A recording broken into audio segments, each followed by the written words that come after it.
nationalism leirkandane mi khana ningdaban marebang majati nungsiba amada aranba thabak tawningdaban fattaba thabak tawningdaban aduna ne koi kupna basanta ne ekoi mayam tanarakanda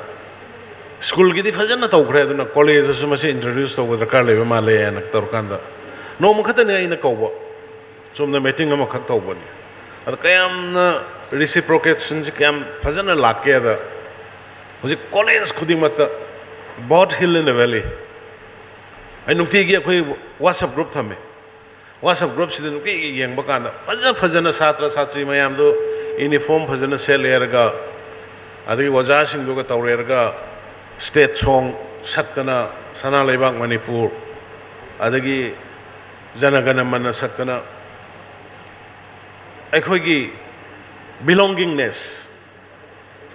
state सिदा country sida khoi si leiri ni ko ga haibagi madugi wakhalon tama khoina feel to hon adu khata ki nate discipline yaw dro society ma dana sakot pasung ngamo laibak thibani hanta ki sei ama makhai sa thoi ba thok adu khoi lepa ya de si struggle si side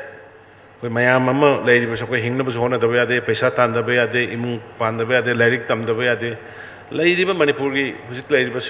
issue si sokoi thena da ya de future generation gi ni ngasi gi generation gi ni akoi yam laina logo somoy aduna state government we are very serious haiba potsi nangai khangam dar su khanga amino je koi sam conclusion dama akoi pi gi ni